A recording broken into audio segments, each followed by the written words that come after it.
ধর্মনগরে অষ্টমীর রাতে পথ দুর্ঘটনায় নিহত 10 বছরের অভিযুক্ত গ্রেপ্তার সৌভিক নাথ। শনিবার রাত 8:30 ধর্মনগর রেলওয়ে স্টেশন থেকে গ্রেপ্তার করা হয় 35 বছর বয়সী সৌভিক নাথকে, যিনি গত অষ্টমীর রাতে ঘটে যাওয়া দুর্ঘটনার মূল আসামি। দুর্ঘটনার বিবরণ অনুযায়ী অষ্টমীর দিন রাত প্রায় 12টার সময় ধর্মনগর ফায়ার সার্ভিসের পাশে স্বর্ণময়ী লেনের 10 বছর বয়সী অভিরূপ দেবনাথ এবং তার পিতা অভিজিৎ দেবনাথ পুজো দেখতে যাওয়ার সময় সৌভিক নাথ চালিত একটি ওয়াগনার গাড়ি তাদের পেছনে ধাক্কা দেয়। এতে বাবা ছেলে দুজনেই গুরুতর আহত হন। বাবার হাত ভেঙে যায় এবং শিশুর লিভার ফেটে যায়। তাদের ধর্মনগর জেলা হাসপাতালে নিয়ে যাওয়া হয় এবং পরে উন্নত চিকিৎসার জন্য অন্যত্র রেফার করা হয়। 4 দিনের লড়াই শেষে গতকাল ছোট্ট অভিরূপ মৃত্যুর কোলে ঢলে পড়ে। এতে গ্রেপ্তার করা অভিযুক্তের উপর ভারতীয় দণ্ডবিধির বিভিন্ন ধারায় মামলা নথিভুক্ত করা হয়। মর্মান্তিক এই ঘটনায় গ্রেপ্তার হওয়া সৌভিক নাথের বিরুদ্ধে আইনি ব্যবস্থা নেওয়ার প্রক্রিয়ায় উত্তর ত্রিপুরা প্রশাসন। অষ্টমী দিন অর্থাৎ 30/9/2025 ইংরেজি একটা মর্মান্তিক অ্যাক্সিডেন্ট হয়েছিল। এদিন রাত্রেবেলা অনুমান 11:30। দুইজন লোক, বাবা এবং ছেলে, পায়ে হেঁটে তাদের বাড়ি দিকে যাচ্ছিল। তখন কদমতলার সাইড থেকে একটা মারুতি কার, যার নম্বর TR05D0436 মারুতি ওয়াগনার, তাদের পিছন দিক দিয়ে অর্থাৎ ভিকটিমদের পিছন দিক থেকে সজোরে ধাক্কা মারে, যার জন্য ওরা মারাত্মকভাবে আহত হয়।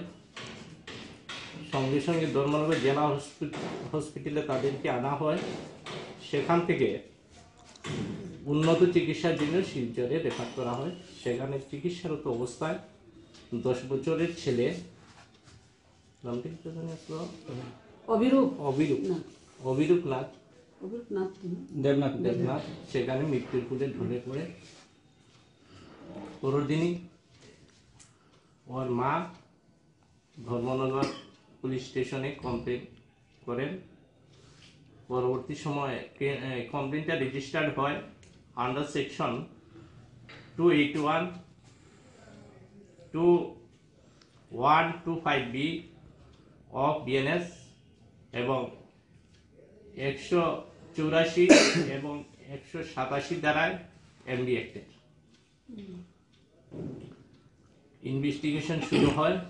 পরবর্তী সময় ইনভেস্টিগেশনে 106 সাবসেকশন 1 এর বিষয়বস্তু আসে, এভিডেন্সে আসে, যার জন্য police eye of the case add করার জন্য মাননীয় আদালতে প্রেয়ার দেন এবং এই সেকশনটিও অ্যাড হয়। পরবর্তী সময়ে অর্থাৎ আজকে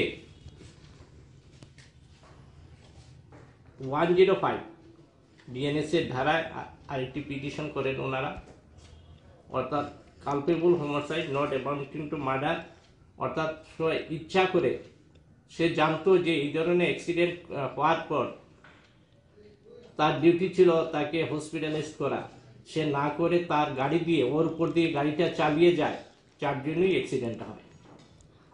সে যদি অ্যাক্সিডেন্ট প্রথমে ধাক্কা খেয়েছিল, ধাক্কা মারার পর যদি পরবর্তী স্টেপটা যদি সে এইভাবে তার উপর দিকে, এই বাচ্চাটার উপর দিকে যদি গাড়ি চালিয়ে না নিত তাহলে ও আজকে আমাদের এই পৃথিবীতে বেঁচে থাকতো।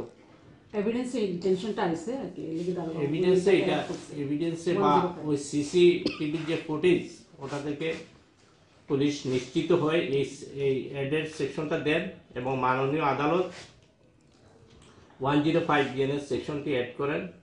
ওটা নন বেলেবল সেকশন, ওটা পানিশমেন্ট ইমপ্রিজনমেন্ট টু লাইফ হতে পারে। আজকে শুনানির পর আদালত ওনার 21দের পক্ষে ওনাদের আইনজীবী পিটিশন সাবমিট করেছিলেন বেল দেওয়ার জন্য, বেল পাওয়ার জন্য, কিন্তু আদালত রিজেক্ট করেন। 24/10/2025 পর্যন্ত জুডিশিয়াল কাস্টডিতে জেসিতে পাঠানো হয় 21%কে। অভিযুক্তের যে আইনজীবী, ওনার নামটা বলতে হবে?